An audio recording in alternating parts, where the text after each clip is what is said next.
Ok, a continuación haré un ejercicio. Para empezar, haré un ejercicio similar o del tema relacionado al examen, a uno del examen parcial, y lo resolveré de dos formas. Y luego explicaré el ejercicio del examen parcial y les comentaré por qué ese ejercicio no se podía realizar de esas dos formas, o tal vez sí, pero era demasiado complicado. Entonces, el ejemplo con el que iniciamos este tema dice lo siguiente: determinar el flujo o el campo vectorial. Nos dan la función del flujo en la superficie limitada por, y nos dan estas dos curvas. ¿Qué tenemos entonces? Tenemos que analizar. Primero, analicemos la curva. Siempre es importante graficar la curva y ver qué comportamiento tiene. Esto sabemos que es un plano. Ahora esto veremos qué es o cómo lo podemos graficar. ¿Se recuerdan? Primero, plano XY. Entonces, para eso decimos que z es igual a 0. Entonces tendríamos dx cuadrado más 2y cuadrado igual a 4. Tendríamos que x cuadrado más y cuadrado es igual a 2. Ok. Círculo, radio igual a raíz de 2. Ok. Entonces, ahora, ¿qué sucede con el plano? Por ejemplo, XZ. Sabemos que para el plano XZ, esta traza, tenemos que y es igual a 0. Entonces, igualamos y aquí igual a 0, tendríamos z más 2x cuadrado más 0 es igual a 4. Simplificamos, tendríamos entonces que z es igual a 4 menos 2x cuadrado. Sencillo. ¿Qué es esto? Parábola. De igual forma, creo que aquí me cae.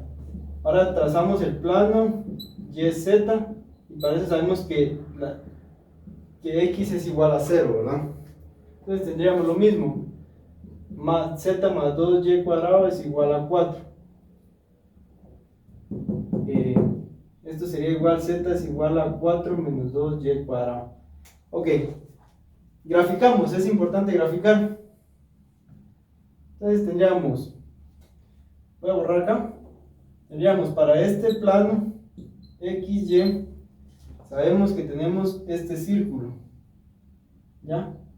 X cuadrado más y cuadrado igual a 2, entonces aquí sería raíz de 2 menos raíz de 2 y así sucesivamente.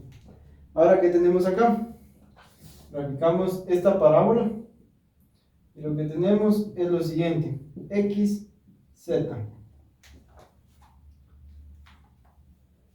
¿Qué tendríamos? Sencillo. Aquí, ¿qué pasa si x es igual a 0?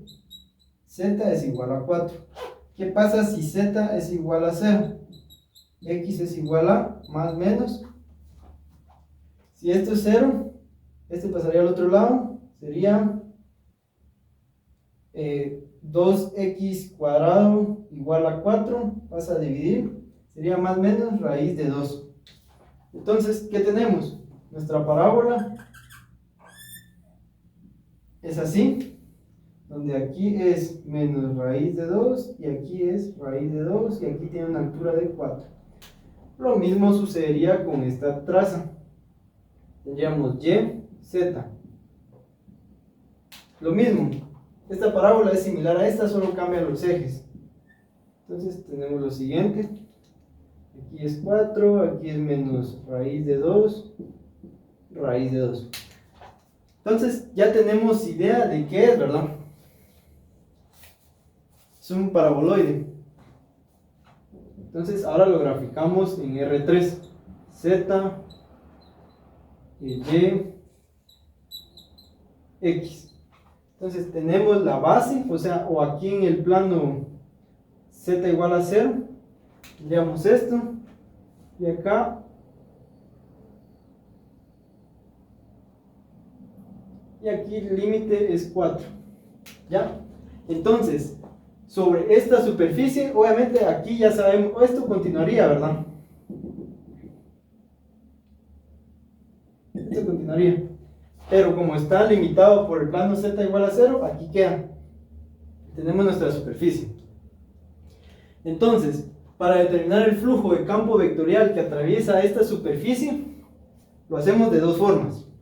Bueno, al principio tendríamos entonces nuestro vector normal, que estaría atravesando toda la superficie. Entonces, lo podemos calcular de dos formas. Voy a borrar acá. Ya me sirvió esto para trazar la gráfica. Siempre es importante venir y saber cómo graficar y no basarnos solo en fórmulas o decir, un paraboloide tiene tal comportamiento, tiene tal, porque si no se las dan así y se las dan de una forma no estándar, prácticamente no tendrían ni idea de cómo graficarlo. Esto posiblemente solo con ver la ecuación ya sepan, es un paraboloide, o es un elipsoide, o es una esfera, o qué sé yo. Pero lo mejor es siempre graficar las trazas para saber qué estamos haciendo. Entonces hay dos formas. Una, sabemos lo siguiente. Está esta forma. S de F producto punto N de S es igual a esto, volumen, divergencia de F por un,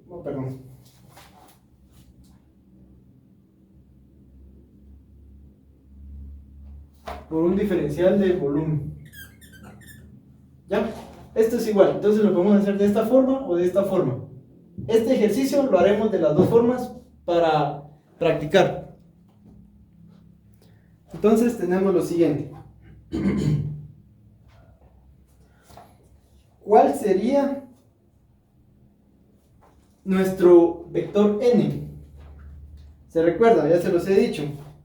Nuestro vector normal unitario, este es vector normal unitario, es igual a, necesitamos tener la ecuación de la superficie en términos siguientes. Decimos h, x, y, z es igual a, despejamos acá, tendríamos z más 2x cuadrado más 2y cuadrado es menos 4 es igual a 0. Igualamos a 0. Ahora esta función es la que venimos y decimos el gradiente de h y la magnitud del gradiente de h. ¿Cuál sería el gradiente de h de esto? Derivada parcial respecto de x en la componente y, 4x en y, más 4y en j, más k, dividido, ¿cuál sería la magnitud? ¿Saben? Que sería 4x elevado al cuadrado más 4y elevado al cuadrado más 1. ¿Ya? Este sería nuestro vector normal unitario. Entonces, ahora, recordando a qué es igual de S es igual a dx de y sobre la magnitud del vector normal unitario, producto punto, la componente prácticamente z. Entonces, ¿qué tenemos acá? Calculemos esto. ¿Qué sería eso? Eso sería esto, producto punto. Ahora aquí tendremos para z sería 0,0,1. Entonces, este ds sería igual a dx de y sobre, ahora aquí 1, porque prácticamente solo nos interesa la componente k, ¿verdad? Como es un producto punto, viene siendo un escalar. Y aquí el valor absoluto es para que no haya números negativos. Entonces 1 sobre, y copiamos todo, la magnitud. Raíz cuadrada de 4x al cuadrado más 4y al cuadrado más 1. ¿Ya? Entonces esto lo podemos reescribir como raíz cuadrada de 4x al cuadrado más 4y al cuadrado más 1 de x, voy a borrar acá, de x de y. Esto es igual a nuestro diferencial S. Esto es importante que lo guardemos ahorita. Entonces, voy a borrar acá. Ok. Antes de borrar, necesito, esto sí lo voy a borrar. Y esto también. Esto no me interesa ahorita. Ahorita lo que me interesa es que mi vector normal unitario es igual a 4xy más 4yj más k. A todo esto llamémosle a, para no estar escribiendo tanto, dividido a. ¿Ya? Entonces, se recuerdan, ¿verdad? Voy a escribir que a es igual a la raíz cuadrada de 4x al cuadrado más 4y al cuadrado más 1. ¿Ya? Para no estar reescribiendo todo el tiempo. Entonces borro acá. Entonces acá también tenemos que ds sería igual a de x de y. Ya sabemos qué es eso. Aplicamos el método ahora. ¿Se recuerdan? Ahora esto lo tenemos que calcular sobre una superficie R, el cual esa superficie R es la proyección sobre el plano XY. Tendríamos lo siguiente: XY, que tendríamos la circunferencia, que el cual decíamos que era 2x cuadrado más 2y cuadrado igual a 4. ¿Ya? Es esa. Entonces decimos F tenemos lo siguiente: x, y, 2z. Producto punto, nuestro vector normal unitario sería 4x, bueno, llamémoslo así, 4x en y más 4y en j más k, todo esto sobre a.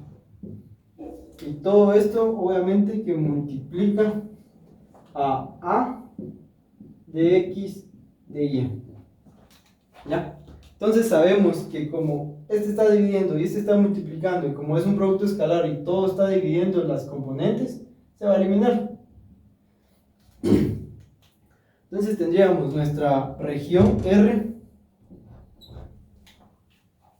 tendríamos el producto punto, tendríamos 4x cuadrado más 4y cuadrado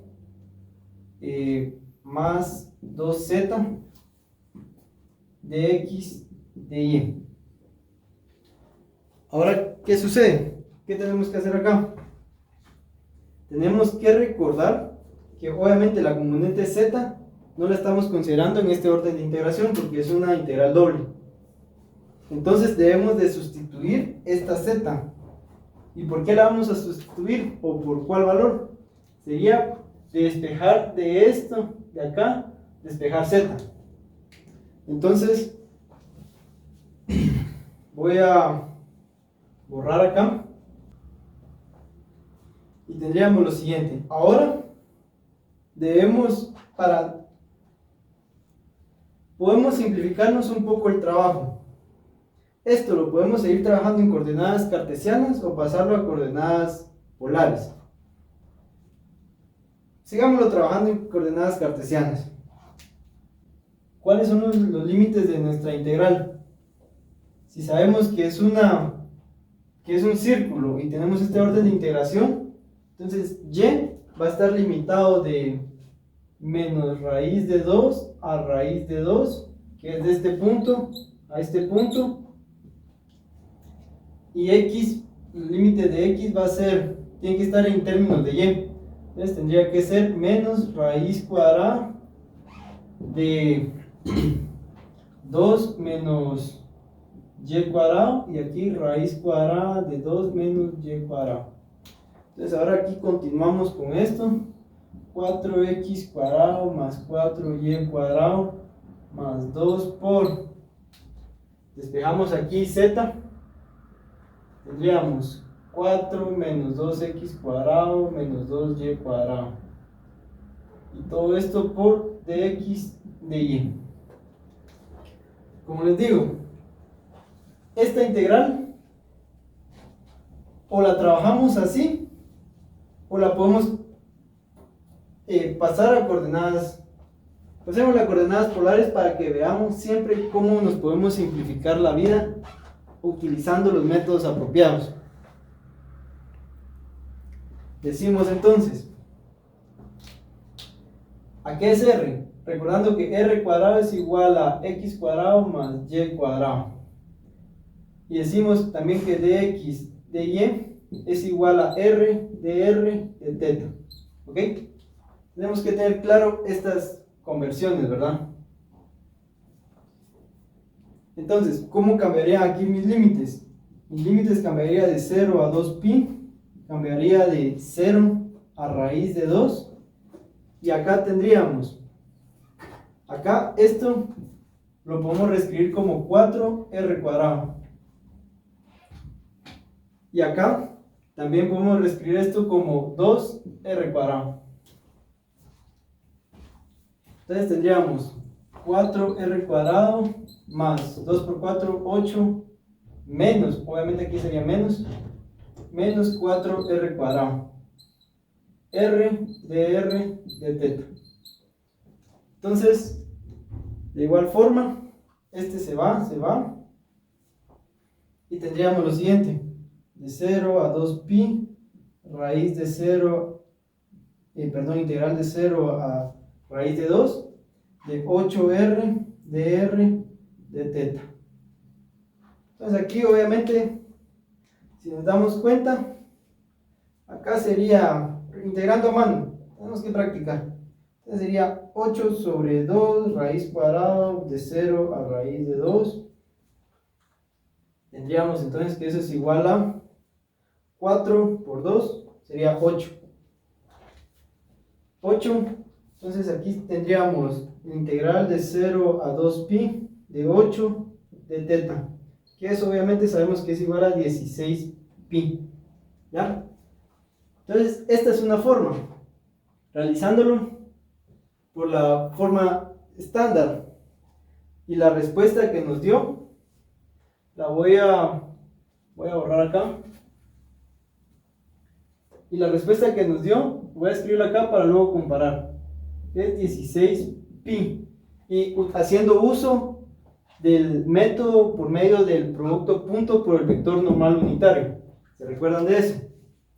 Entonces, ¿qué otra forma hay de determinar el flujo del campo vectorial? Habíamos dicho que por medio del teorema de divergencia de Gauss. ¿Qué nos dice el teorema de divergencia de Gauss? Debemos determinar la divergencia de la función del campo vectorial. Eso es igual a la derivada parcial de p respecto de x más la derivada parcial de q respecto de y más la derivada parcial de r respecto de z. Eso sería igual a 1 más 1 más 2. Eso es igual a 4. Entonces, ahora debemos de determinar el volumen del sólido, de divergencia de Gauss por el diferencial de volumen. Y que esto sería igual a integral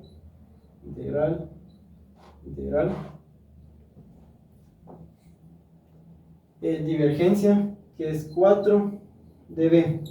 ¿Qué podemos hacer acá? Podemos trabajar con coordenadas cilíndricas o con coordenadas cartesianas. Entonces, para simplificar el ejercicio, trabajémoslo con coordenadas cilíndricas. ¿Qué decimos entonces? Recordando, entonces para coordenadas cilíndricas necesitamos lo siguiente. Diríamos que nuestro dB sería igual a r de z, de r y de θ. Por facilidad del ejercicio usaremos este orden de integración, debido a que acá nuestra función z decimos que z es igual a 4 menos 2x cuadrado menos 2y cuadrado. Recordando cómo convertir, tendríamos 4 menos 2r cuadrado. ¿Sí? Entonces, si nos damos cuenta, z está en términos de r. Entonces, por eso z tiene que ir antes de r. El diferencial de z antes del diferencial de r. Entonces, ¿cuál sería el volumen de nuestro sólido?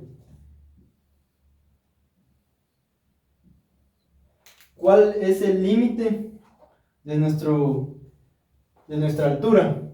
Va de 0 a 4 menos 2r cuadrado. ¿Cuál es el límite del diferencial de r? ¿Se recuerdan que esa es la proyección en el plano XY? Y tenemos esta circunferencia. Y como ya la habíamos calculado antes, nuestro radio iría de 0 a raíz de 2 y nuestro teta iría de 0 a 2pi. Entonces ahora aquí calculamos, divergencia sería 4, colocamos r, porque estamos usando coordenadas cilíndricas, de z, de r, de teta. Entonces, esto, por cuestión de procedimiento, lo haremos de la siguiente forma. Volver a reescribir esto acá, tendríamos de 0 a 2pi, de 0 a raíz de 2, de 0 a 4 menos 2r cuadrado, de 4r, de z, de r y de teta. Vamos resolviéndolo paso a paso, tendríamos lo siguiente. Esto se resumiría a esto, a integral de 0 a 2pi. Resolviendo la primera integral tendríamos lo siguiente: 4r, 4 menos 2r cuadrado, de r, de teta.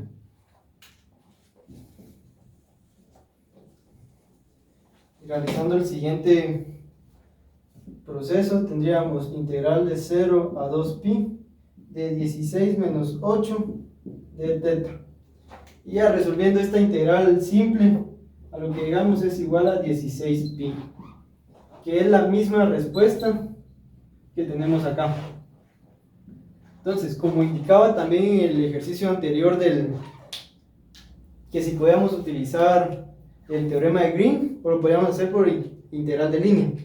Esto de igual forma, podemos determinar el flujo de campo vectorial por medio de la forma estándar, usando el vector normal, o podemos utilizar el teorema de divergencia de Gauss. Si nos damos cuenta, este teorema de divergencia de Gauss, ¿qué es la divergencia? La divergencia son derivadas. ¿Qué son las derivadas? Son pendientes. Entonces prácticamente estaríamos calculando las pendientes de esta curva. Entonces por eso, por medio de demostración, se llega a lo mismo. Por eso es que llegamos a esta respuesta acá y a esta respuesta acá. Solo que de una forma es mucho más fácil y rápido, y de la otra es más complicado. Entonces ahora sí, procedemos a realizar el verdadero ejercicio en Wedel.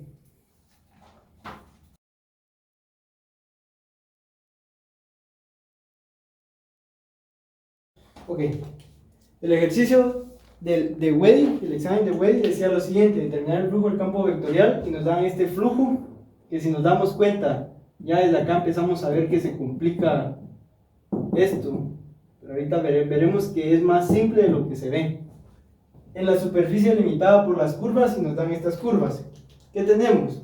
Esto es un cilindro parabólico. ¿Por qué? ¿Por qué puedo decir eso? Porque obviamente aquí estamos viendo una parábola, y al no haber componente Y, significa que va a ser un cilindro que se va a extender sobre el eje Y. Acá tenemos un plano inclinado.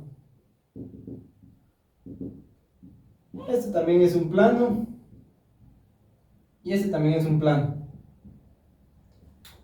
Tracemos esto.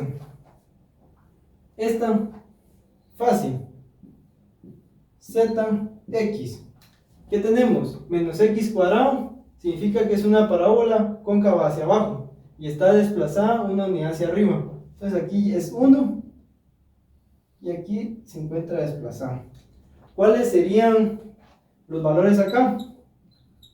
Obviamente sería 1 y menos 1. ¿Ya? Es necesario saber eso, esto. Y ahora este plano inclinado, grafiquémoslo. Z, Y. ¿Qué pasa si Z es 0? Y va a ser 2. ¿Qué pasa si Y es 0? Z va a ser 2. Entonces, ¿cuál es esa recta? Recta que pasa por esos dos puntos. Perdón, aquí no me quedó muy bien. Ahí está. Recta que pasa por estos dos puntos. Esta es la recta Y más Z igual a 2. Ahora, con estas curvas ya podemos plantear en R3. ¿Qué tendríamos en R3? En R3 tenemos que tener mucho cuidado y decimos lo siguiente. Esto es Z, Y X. Va. Tenemos que graficar este cilindro parabólico. Sería la siguiente forma. A ver, aquí viene pasando por 1.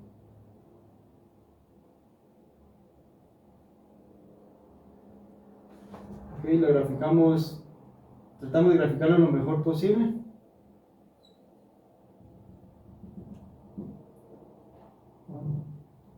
Entonces aquí graficamos esto.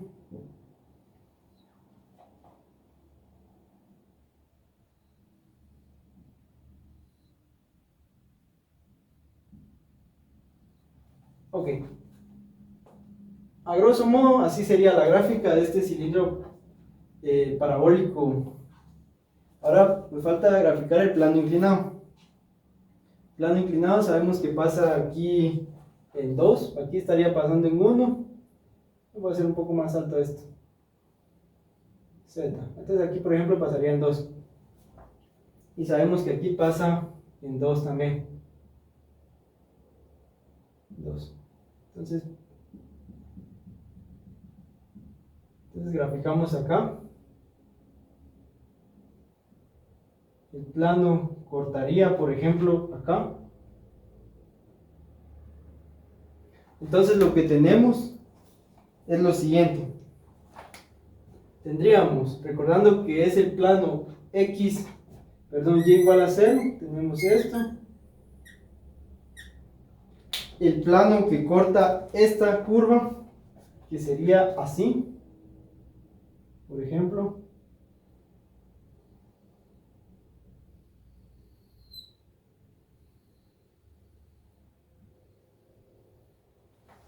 Ok, tendríamos lo siguiente.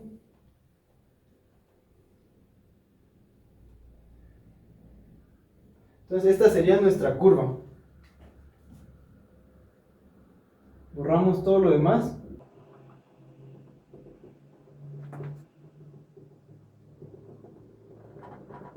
Borramos todo lo demás. Y tendríamos esta curva. Esta sería nuestra superficie.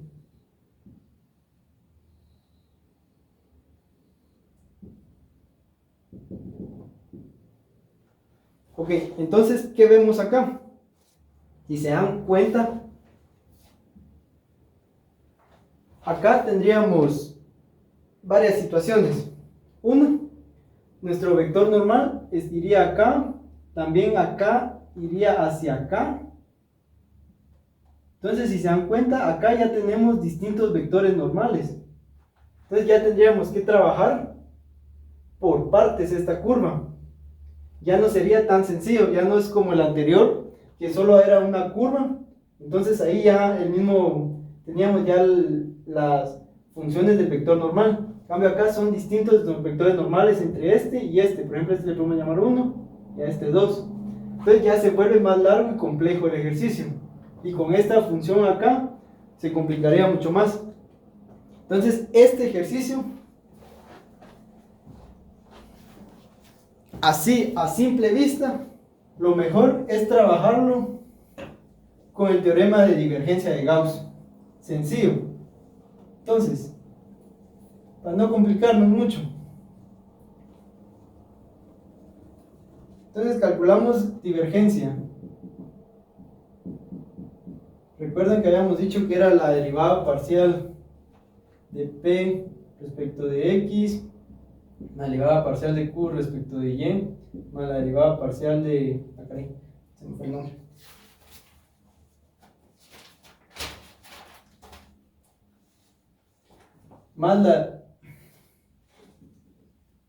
Más derivada parcial de R respecto de Z. Entonces, ¿cuál sería acá nuestra divergencia? Sería igual, derivada parcial de esto respecto de X es igual a Y, más derivada parcial de esto respecto a Y. Si se dan cuenta, este no tiene términos de Y, se elimina, solo me quedaría más 2Y, más derivada parcial de esto respecto de Z. Este no tiene términos en Z, esto es 0, y esto es igual a 3Y. Prácticamente ahora lo que tenemos que hacer es calcular el volumen de 3Y y nuestro diferencial de volumen. ¿Ya? Entonces, ahora, ¿qué sucede? Por cuestiones del video, ahorita utilizaré mi diferencial de volumen igual a dy, dz y dx. Recuerden que ustedes tienen 6 tipos de orden de integración cuando es en coordenada, es en R3, cuando quieren calcular volumen. Entonces yo utilizo esta. Ya ustedes recordarán cómo trazar los límites, cómo ver los límites en curvas en R3. Entonces, utilizando esto, vemos que mis límites serían mi derivada de y, de z y de x. Mi función o mis límites en y van de 0 a 2 menos z. Recordando las curvas iniciales, ¿verdad? Las curvas, por ejemplo, sería la curva de este plano, de 0 a 2 menos z. También tenemos los límites de z sería de 0 a 1 menos x cuadrado. Y los límites de x se recuerdan que aquí hemos dicho que es menos 1, aquí 1.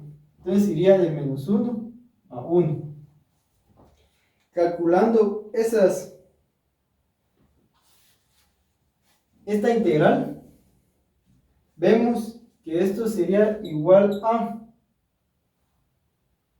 5.25714.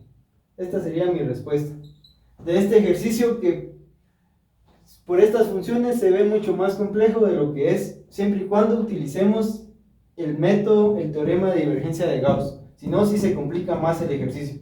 Si utilizáramos vector normal, nos vendríamos a calcular vector normal, producto punto, la función vectorial, es un problema serio.